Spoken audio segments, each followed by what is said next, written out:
Good evening, everybody. Good evening. Happy Friday. Good evening to everybody. Thank you for tuning in tonight and joining me for tonight's session. Three signs you are leading from a wounded place. So good to see y'all tuning in. Thank you for sharing. Thank you for tagging. And thank you for telling. Listen, we're going to start in about 2 more minutes. We're going to start. I want to give folks time to jump on. But while we're waiting, would you all please click that share button down at the bottom? Tag somebody, tell somebody, invite somebody. Men or women can participate in tonight's discussion. If you know a man or a woman who is serving in any leadership capacity that could benefit from our discussion tonight, please tag them, please tell them, please share with them. I pray that you all have had a wonderful Friday and a great week. And we're going to get into our discussion shortly. Thank you so much. My mom's watching tonight. Thank you, Mom, for sharing. Hey, Sherry, how are you? Thank you for sharing. Hi, April, Sister Vicky. Thank you for being on tonight. Yes, I'm so excited about tonight's discussion. This is not going to be a long discussion. I'm going to try to, yeah, Sherry will get a kick out of this. I'm going to try to do this in 30 minutes, Sherry. I'm going to try to do this in 30 minutes. Good evening, Miss Bernice. Thank you for tuning in. Listen, y'all tag, tell, and share. Invite somebody to come on. Thank you so much. Share this on you. We're live right now on YouTube and Facebook. So if they're not on Facebook, if you go to Kim Ministry DMV's Facebook page, you can share and send them the link to that as well. But thank you all for tagging. Thank you for sharing. This discussion, again, this is not a women's discussion, although I'm going to be focused on the women.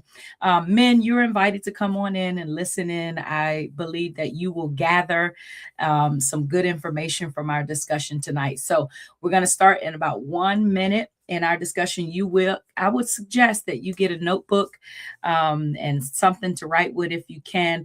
But even if you can't, the video will be up on Facebook for 30 days, but it will be on our YouTube page indefinitely. So you can always go back and watch and replay the live. But thank y'all for joining me. Happy Friday. Hope you all had a great week.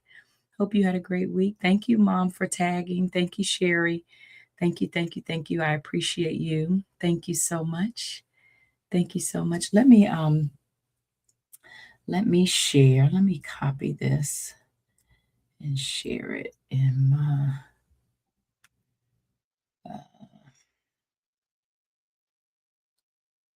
hold on. Let me share it also.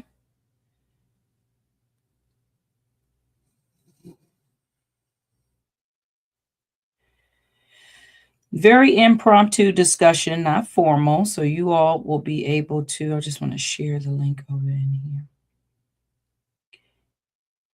All right.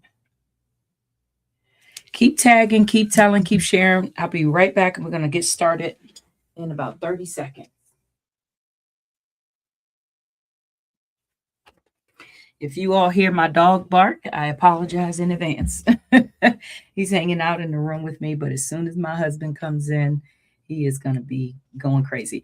Thank you, Miss Gina. Thank you. I'm glad that you got your shirts and you love your shirts. I've been getting messages from everybody that they have gotten their shirts and they are enjoying those beautiful colors. I got a new surprise coming next week. I'm so excited. So many things are coming out of the ministry. And I'm excited to share, but we got a new surprise coming, a Thrill to Be Saved product that's going to be coming out soon, hopefully by Sunday.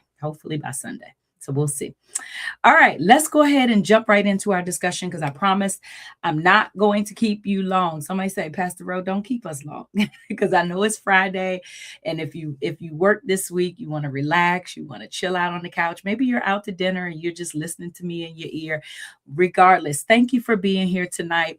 I'm excited about this discussion tonight. I'm excited about this topic tonight. We are going to be talking about 3 signs. I'm going to give you 3 signs that you may be leading from a wounded place. And I know some of you are saying, well, what does that look like, Pastor Rowe? What does that mean? And let me just share. I want to start this conversation by sharing with you that I have been in ministry in leadership positions in ministry for well over 27 years, at least 28 years. My son is 33 years old, and I started in ministry in 1997. So I've been serving in leadership positions for years. Okay.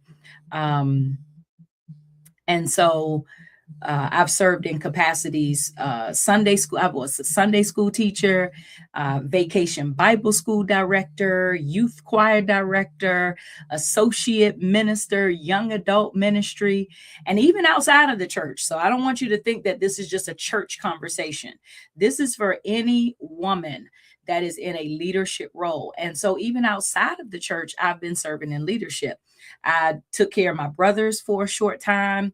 I'm a mother of two sons. I'm a grandmother of six. Can y'all believe that? I'm a grandmother of six. I'm a wife, right? On my job, I'm serving in leadership capacity. And now I am a business owner, right? So I have been in the leadership role for quite some time. So this topic tonight really speaks to my soul. And as leaders, especially women leaders, one of the things that I have come to realize over these last 27 years in leadership is that we often spend so much time taking care of everybody else that we rarely stop long enough to evaluate what's happening inside of us, right? Because when you're in the role of leadership, hey, Shauna, I'm glad you're here. Thank you for being here. Whatever capacity, if you're a business owner, if you're a mother, if you're in a leadership capacity on your job, if you're in a leadership capacity in your community, right? And women, we are really bad at this. We spend a lot of time pouring into others, making sure everybody else is good, taking care of everybody else, that we rarely stop long enough to evaluate what's happening inside of us. And I believe, this is just my opinion, that one of the greatest misconceptions in leadership, listen to this, what I'm about to say. One of the greatest misconceptions in leadership is that gifting equals health. That just because you're gifted, that means that you can carry the weight of the whole world. Just because you're gifted, that means that you have the capacity to do a million things. Just because you're gifted, you don't have trauma. Just because you're gifted, you don't deal with stress. And can I just tell you that what I've come to know and to understand is that you can be gifted and wounded. You can be influential and wounded, and you can be successful and wounded. How many of you know that that's true? Listen, in the comments, you feel free to chat and talk back with me, because this is a very informal conversation that we're having tonight. But I hope that you walk away with some help. All right. But the reality is, y'all, is that unresolved emotional wounds eventually show up in our leadership. When we have unresolved emotional wounds, it tends to show up in our leadership. They show up in our decisions. Those wounds show up in our relationship. Those wounds show up in our communication. Those wounds show up in our stress level, right? And so tonight, I want to talk, and I know that there are many, but I'm only going to focus on three of the main ones that for me have been, integral. But we're going to, oh, you want me to repeat those three things? They show up in your decisions, they show up in your relationships, and they show up in your communication, and they show up in your stress levels. But we're going to talk about the three things. So you can be gifted and wounded, you can be influential and wounded, and you can be successful and wounded. All right. So let's see what these three things are. And tonight, as we're talking about these three things, these three signs may be an indicator Now, look, this is not a turn to your neighbor conversation. Okay. I'm not going to ask you to turn to your neighbor and tell your neighbor nothing. Tonight is about you. I want you I want you to really think about, as I'm talking through these three signs, where you are in leadership. And if any of this resonates with you, I want you to get in those comments and let me know, because these three things that I'm going to talk about tonight may be indicators that you are leading from a wounded place rather than a healed place. And I want to say this conversation is not to condemn you, right? I have lived this life. I am sharing my lived experience tonight. But what I want to do tonight is I want to bring an awareness to an issue, especially in the church, that I believe is not often talked about. Because here's what I say this all the time: what we refuse to acknowledge, we cannot heal. What we refuse to acknowledge, we cannot heal. This is not I'm not attacking you as a leader. I'm not attacking your education level. I'm not attacking your integrity. I just want you to take a real look at what's going on inside of me that may be affecting my leadership styles. Okay. So that's what we're going to talk about tonight. Thank you all for those of you who just tuned in. Hey, Miss Dana, Minister Dana, thank you for watching. Stefan, God bless you. Listen, tag, tell, and share. Y'all share this. This is going to be some good information, and I'm giving this for free. Normally, I charge for these kind of things, but this right here tonight, you getting a snippet of some good free stuff. Okay, who like free stuff? I love free stuff. So tag, tell, and share. My sister Sandy is watching. Thank you, Sandy, for tuning in. My sister Shauna, thank you for tuning in as well. But this is going to be good. So sign number 1. If y'all writing anything down, write these down. All right. Get your notebook, get your pen, and jot these down. Sign number 1 that you might be leading from a wounded place. You take everything personally. You take everything personally. Again, this is not condemnation. This is awareness. One of the clearest signs of unhealed leadership wounds is becoming overly defensive when receiving feedback. Can I say that again? One of the clearest signs of unhealed leadership wounds is becoming overly defensive when receiving feedback. Now, you ain't got to raise your hand. But if that's you, say, help me, Lord. That's me. This is one of the signs that you are leading from a wounded place. Somebody offers you a suggestion. Somebody asks you a question. Somebody disagrees with your approach. And instead of you hearing the information, you immediately feel attacked. Immediately. And the question is, why? Why is it that if somebody asks you a question, if somebody offers you a suggestion, now you're the leader, right? So these may be the people under you that you are leading. These may be people around you looking from the outside in. They may disagree with your approach to leadership. They may disagree with how you decide to do things or handle things. And instead of you hearing the information that's being given, you immediately feel attacked. And the question that you have to ask yourself is why? And here is why I think that is. Because often the issue is not the current conversation. The issue is the old wound. This is good to me already.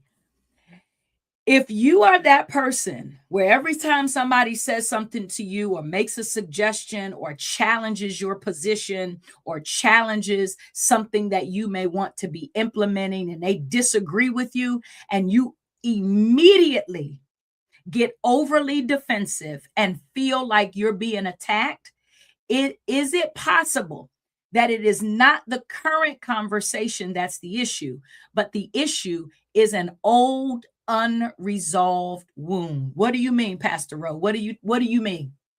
Maybe you grew up constantly being criticized. Maybe when you were younger, when you were a child, your efforts were never acknowledged. Nobody ever said, "Good job, Rochelle. That's awesome. You are doing amazing." Maybe nobody, maybe every time you did something, instead of them affirming you or celebrating the good stuff that you did, immediately they criticized. Oh, that's good, but you could have done better. Maybe your voice was ignored. I know that was a struggle for me as a child, right? I used to always be told, like, if I ever had an opinion, and anybody that's old enough to know can relate to this, what I'm about to say. Remember when grown folks would be talking and you had a question and one of the older people would say, "Stay out of grown folks' business," right? Um, hey, mom, I'm sorry, guys, 1 second. Mom, can you text my son and tell him I'm live? He's calling me and I'm not sure why. Are you able to do that? Thank you. Maybe your voice was ignored.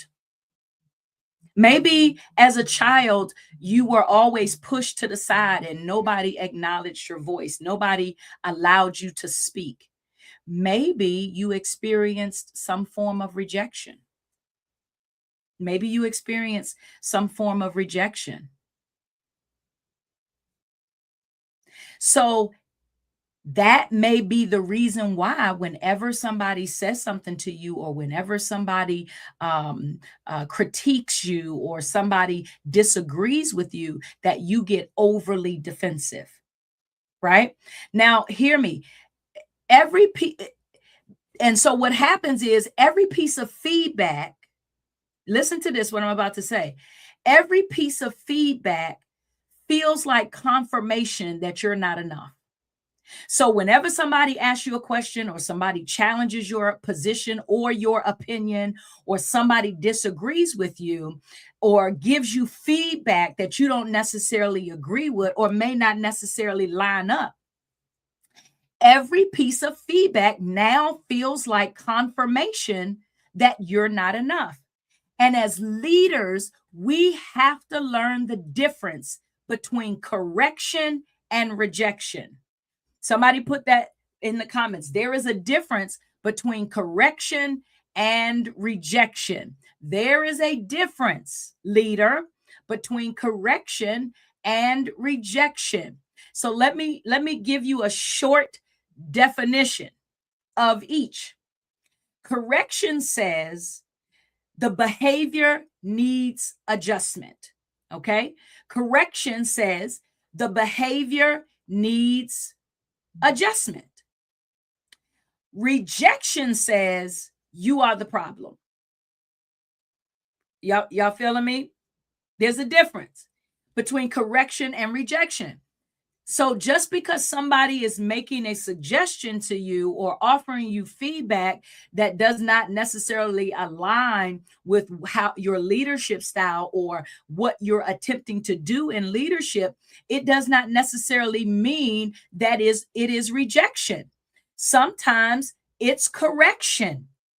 And leaders sometimes really struggle with being corrected because when I'm corrected, it makes me feel as if I'm not enough or what I'm doing is not sufficient or not good enough. Is there anybody else? Can anybody relate to that? Put in the comments and let me know. Can y'all relate to that? Anybody relate to that? And so healthy leaders, listen to this, healthy leaders can receive feedback without seeing it as an attack on their identity. When you are leading from a healthy position, you can now receive feedback without seeing it as an attack on your identity. Just because somebody offers you a suggestion, just because somebody gives you feedback, they're not attacking your ability. They're not attacking your education. They're not attacking your identity. They're not even attacking your position. They're just offering feedback. But when you are leading from an unhealthy place, when you are leading from a wounded place, you will see that feedback as an attack on your identity.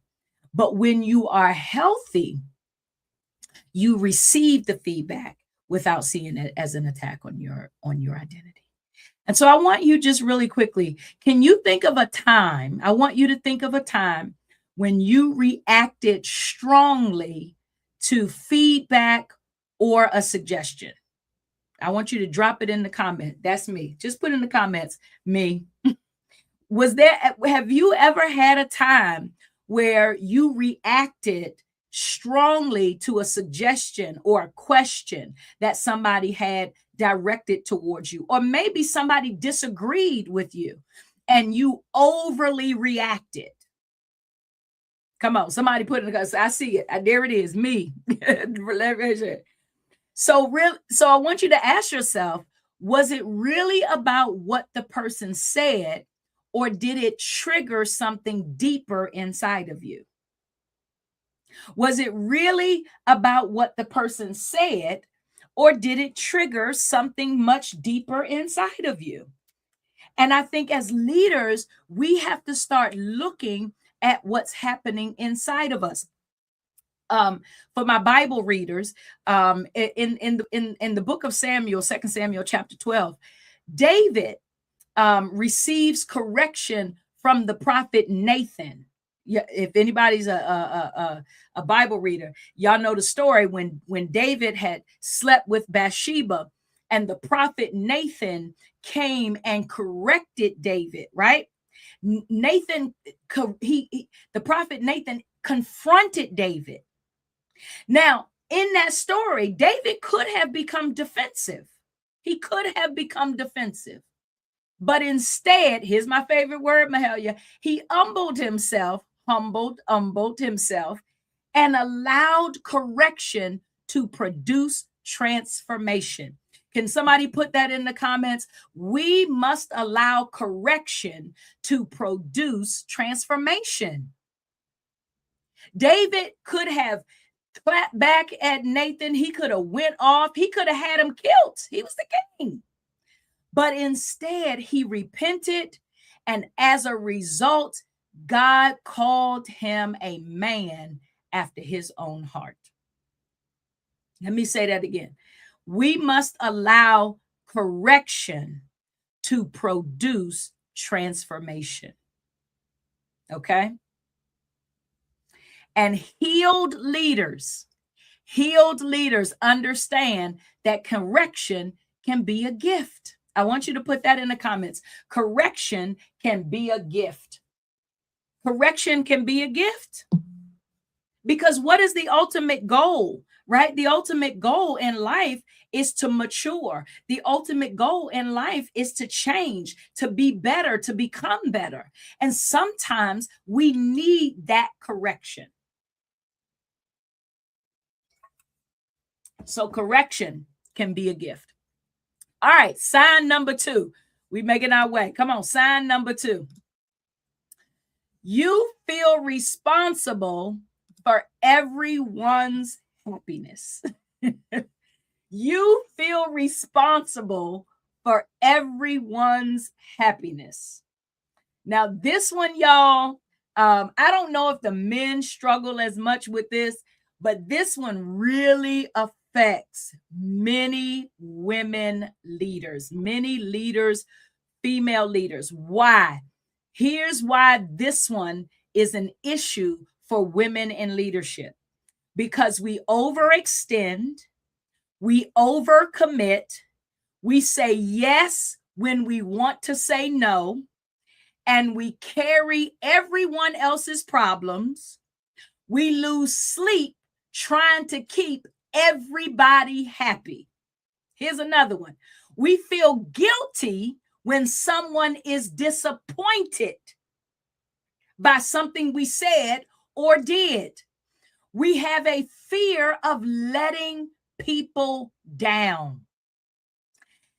Now, at first, this can look like compassion. We'll see a person who is overextending. We see a person who is overcommitting. We see a person who always says yes, who's always helping people and serving people and giving their last. They never want to let anybody down. And so as a result, they say yes to everybody. And at first, this can look like compassion.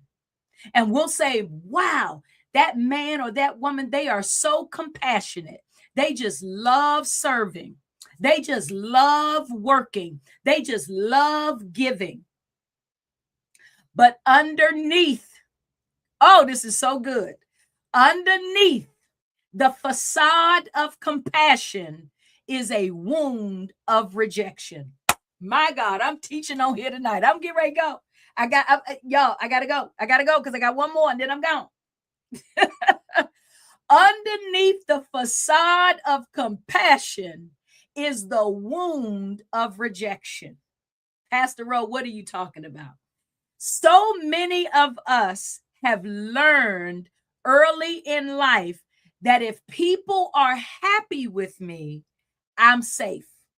If people are happy with me, I'm good. I just want people to be happy with me. I don't want to disappoint anybody. I don't want anybody to be mad at me. I don't want people to think that I'm selfish. I just want to give my all and help the whole world. Did anybody write that down? That under the facade of compassion is the wound of rejection. And so many of us have become people pleasers. And the problem is that people pleasing is not leadership. People pleasing is not leadership. I need y'all to write this in the comments. People pleasing is not leadership. You think leadership requires boundaries. I'm going to say it again. And I'm a pastor. And I minister a lot of people, not just here in the DMV area. I minister people in different states, different countries. And if I did not have boundaries, everybody would be pulling on me because I'm not just a pastor. I'm also a wife. I'm also a mother. I also have a full-time job. I also own a business. And so leadership requires boundaries. Somebody put that in the comments because I believe I'm helping somebody tonight.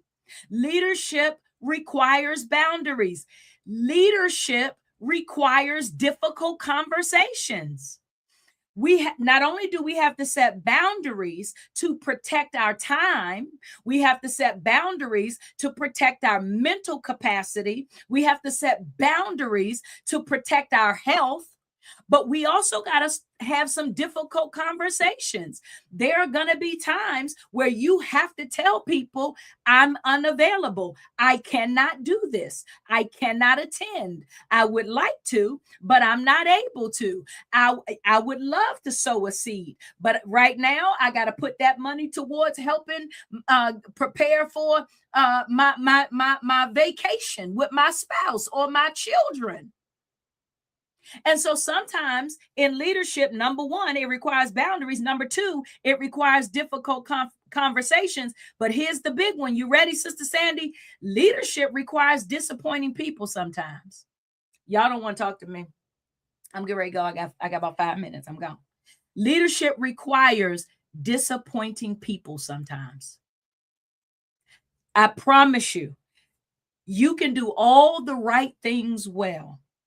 And there will still be people who say you didn't do it right and you didn't do enough. And at some point, as a leader, you are going to have to understand and accept that your no may very well disappoint people, and you're going to have to be okay with that. They will be fine. There was Pastor Philip Pointer out of Little Rock, Arkansas, when he was here in the DMV area. He used to be the pastor of Providence St. John, and he used to say something that I heard him say very early on in his ministry that has never left me. When the swelling goes down, they will be all right.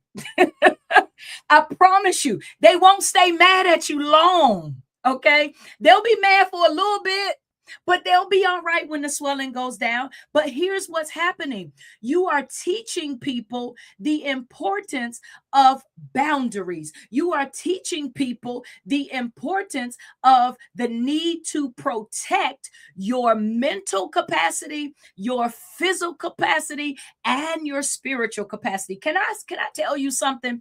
Jesus healed people. Jesus loved people. Jesus served people, and still people walked away upset. Do y'all know that? That Jesus, as many people as he healed, as many people as he loved, as many people as he served, people still walked away upset with Jesus. And even Jesus could not make everybody happy. So if Jesus couldn't make everybody happy, neither can we.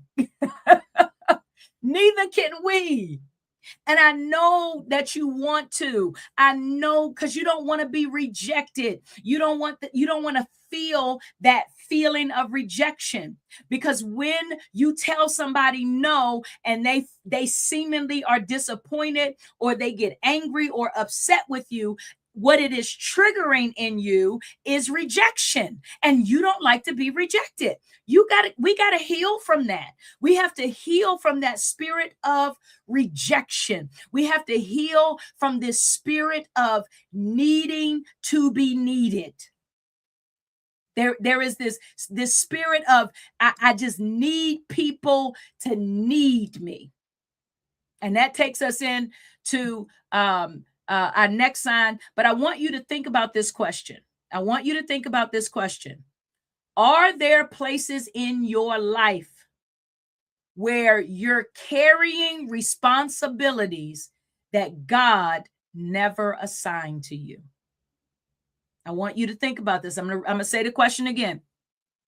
Are there places in your life where you are carrying responsibilities that God never assigned to you? I want to give you a scripture. Galatians chapter 1 and verse 10 says this.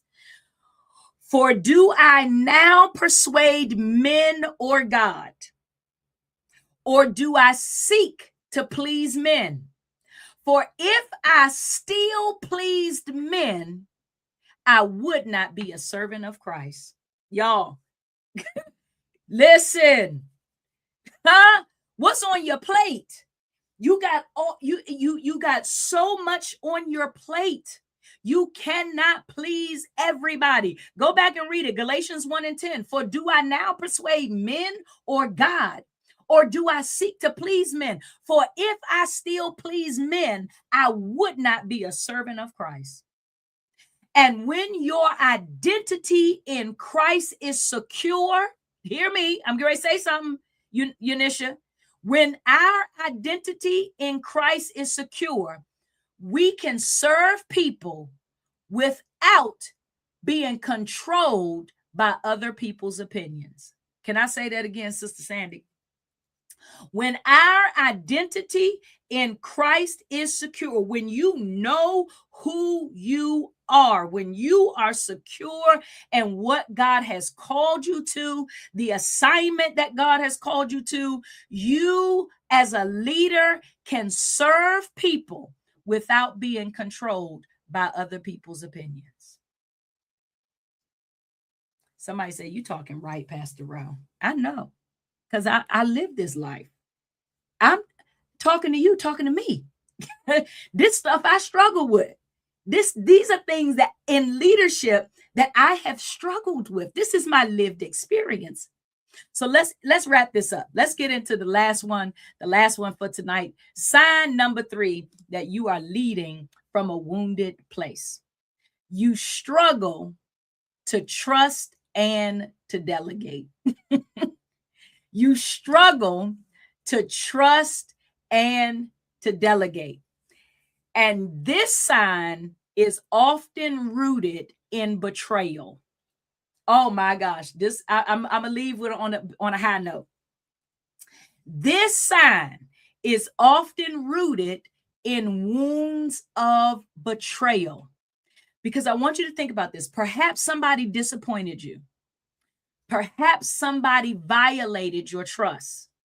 Maybe you were hurt by somebody you depended on.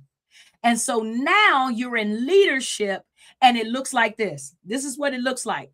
This is the wound of betrayal in leadership. This is what it looks like. Don't worry about it. I'll just do it myself. No one can do it right except me. I'll just do it myself, because if I do it, I know that it's going to be done right. I have to control everything, because if I don't control it, then it's not going to work out. Here's another one. I can't trust anybody. Not I can't trust the person that broke trust, but I can't trust anybody. I just can't trust anybody. And so what's the result? Here's the result. When you are leading from the place where you struggle to trust and to delegate, you know what happens? Exhaustion, burnout, frustration, and isolation. Put that in the comments. Exhaustion, burnout, frustration, and isolation. This is what happens when there is a wound of betrayal underneath your struggle to trust and to delegate. And the truth is that many of our control issues are actually trust wounds wearing a leadership disguise. Can I say that again in slow? Many of our control issues are actually trust wounds wearing a leadership disguise. Did y'all catch that? Many of our control issues are actually trust wounds wearing a leadership disguise. And when we have been hurt, control feels safer than vulnerability. When we've been hurt by somebody, when the trust has been broken, control feels safer than vulnerability. But healthy leadership, because what we're getting at is healthy leadership. We want to be healthy leaders, whether you're leading your children in your home, whether you are a leader on your job, in your community, in your church. You want to be a healthy leader, and healthy leadership requires trust. Healthy leadership requires delegation. Healthy leadership requires empowering others. Y'all hear that? It requires trust, it requires delegation, and it requires empowering others. Because I'm a Bible scholar. Moses experienced this, what I'm talking about. Moses had led the children of Israel. He had been given an assignment to lead the children of Israel out of Egypt. And I know sometimes when we see the movie, it looked like a couple thousand people. But I want you to know that Moses had the responsibility of leading and shepherding millions of people. He was carrying everything himself. He was doing everything himself, right? And one day, Jethro tells Moses, he says to Moses, what you are doing is not good. Because Moses, not only did he have the responsibility of shepherding the people, he was also responsible that if there was conflict in a tribe, he had to be the one to be the mediator. If somebody need prayer, he had to pray. If somebody brought a sacrifice, He had to prepare the sacrifice. He was the deacon, he was the usher, he was the pastor, he was the associate minister, he was the choir director. Moses was the youth leader because there was children out there too, y'all. And so Jethro says, you can't continue like this because this is not sustainable. In other words, you were never meant to carry the assignment alone. And so many of us in leadership, especially women, we are exhausted, not because we are weak, but because we are carrying what God intended to be shared. I'm going to slow down because I want to say this again. Many leaders are exhausted, not because they are weak, but because y'all, I apologize. Let me let my dog out. My husband home.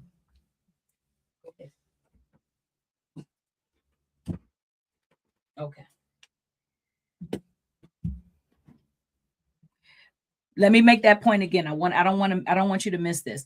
Many leaders are exhausted, not because they are weak, not because they are not competent, not because they are not capable, but because they are carrying what God intended to be shared. Okay. And so I want you to ask yourself, what would happen? Listen to this question. What would happen if I trusted God enough to release some of my responsibilities? What would happen if I trusted God enough to release some of my responsibilities? And so we have to take a look at ourselves, right? And say, wow, where am I? Right? Am I the person who takes everything personally? Is that me? Am I the person who feels responsible for everybody's happiness? Am I the person who I'm struggling to trust the people that I'm leading? Like, you don't even trust the people that you're leading. You don't even trust the people that you're leading, right?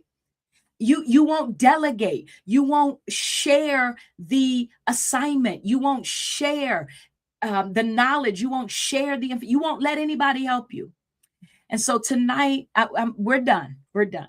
But tonight, we've discussed 3 signs, just 3. And I know there are so many. We could probably be on here for hours. And I know many of you can probably think of more signs.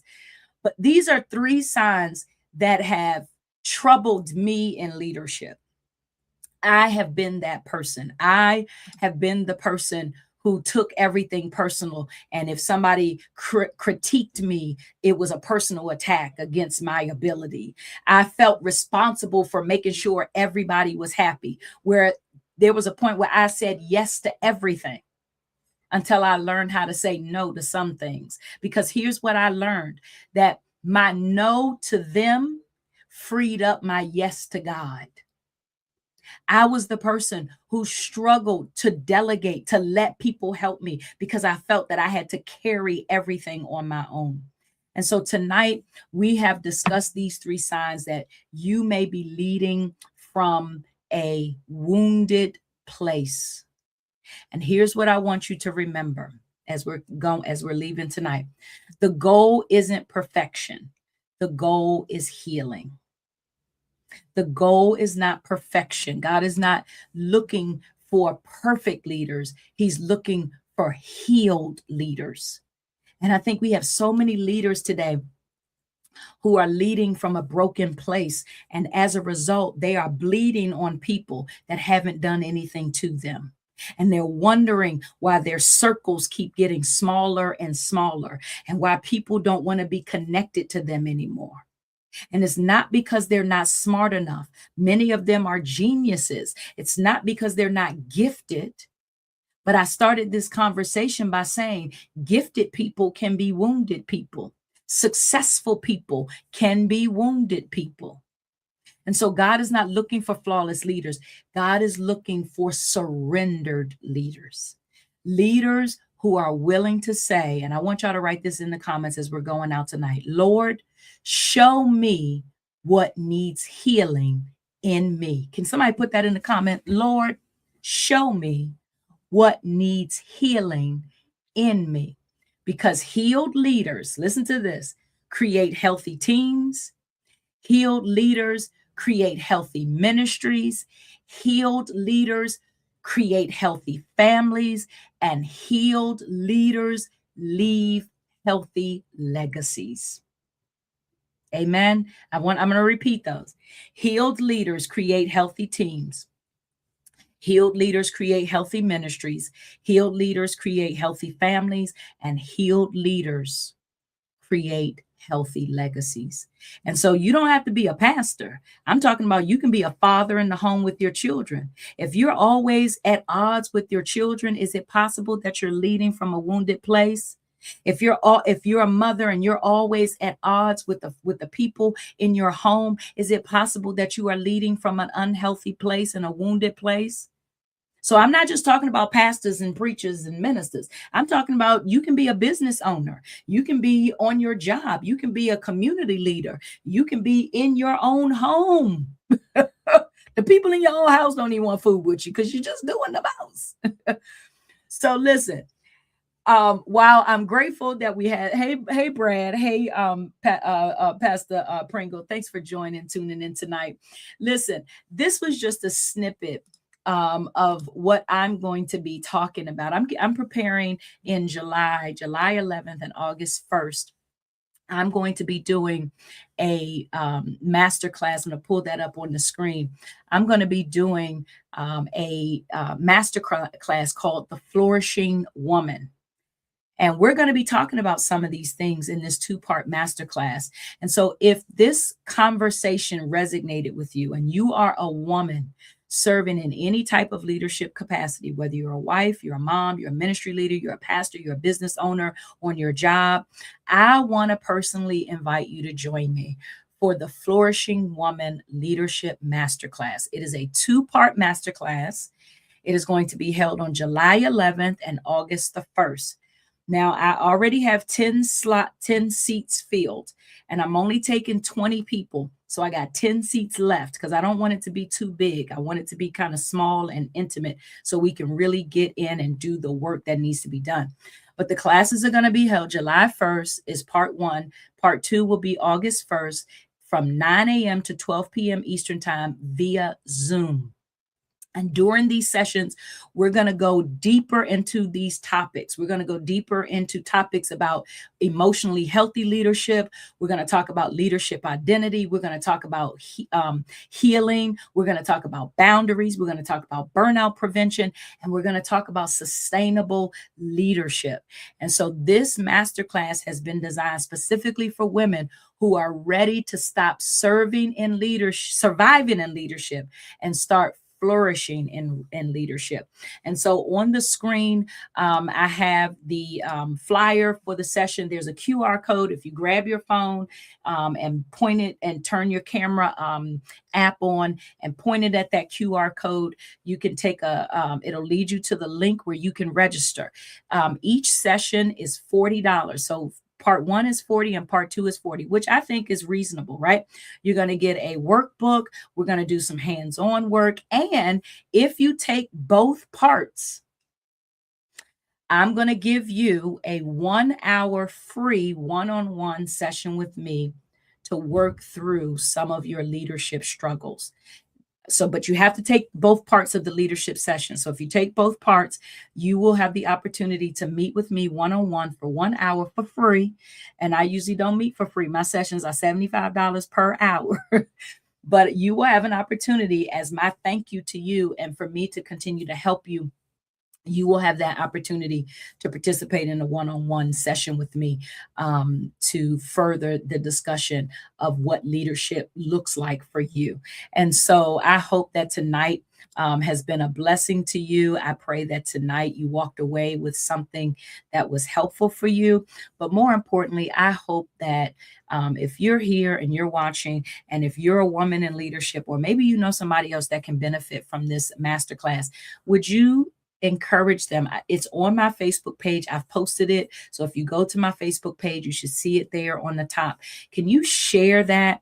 Tag somebody in this video and say, listen, sign up for this class. You can go to iampastorrowe.com. iampastorrowe.com. If you go to iampastorrowe.com, you will see the link there. I'm going to put it in the chat. I'll put it up on the screen. But you can go to iampastorrowe.com and you can register for the masterclass. iampastorrowe.com, and you'll see the link for the masterclass. And once you click on that link, you'll fill out the form, and then I will send you information how to complete your registration. So I just want to say thank you to everyone who tuned in tonight. I pray that this has been helpful. I pray that this has been a blessing to you. And if you feel that this discussion, this little piece that I gave you tonight, this is just a snippet of what we're going to dig deep and dive into during this masterclass. Register, get you a seat at the table, invest in you, because if you are considering, maybe you're considering, God is giving you a new assignment in ministry. Maybe you've been called to lead something at your church or on your job, and you're like, I don't really know what that looks like. You need to be at the table. We need to give you the tools and the resources so that you can lead from a healthy place and not a wounded place. Amen. So thank you all for tuning in tonight. Again, if you missed any part of it, it's going to be on Facebook. It's also on YouTube. So you can go back on Kim Ministry DMV on our YouTube page. And this is also on my personal page on Facebook. And you can go back and rewatch it as much as you want. Take notes, share it with somebody, send it to somebody. I'm not a gatekeeper, right? This information came straight from the Lord. So you can feel free to share it. But I would love to have you join the masterclass. Sign up. The classes are on Saturday. July 11th is a Saturday, if I'm not mistaken. Let me make sure. Yes, July 11th is a Saturday, and August the 1st is a Saturday from 9 to 12 p.m. Invest in you, especially if you're in a leadership role or even considering being in a leadership role. And you say, you know what, I'm really struggling. I need some tools and some resources to help me do this. Be in the class. Like, I've really put my time and effort into building a strong session, 2-part session, real strong. The handouts that you're going to take away are going to be helpful for you to use in the days and the months and the years to come.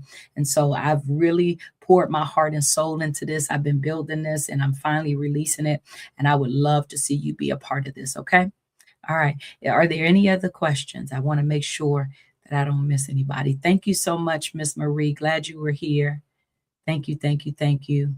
Pastor Pringle, thank you for joining. Brad, thank you for tuning in as well. Unisha, thank you. Sister April, Miss Bernice, thank you so much, guys, for being here. My sister Sandy, thank you, Shauna, for tuning in and listening. God bless you. Bless you. Sister Anika, God bless you. Thank you for being here. Cassandra, hi. Good to see you.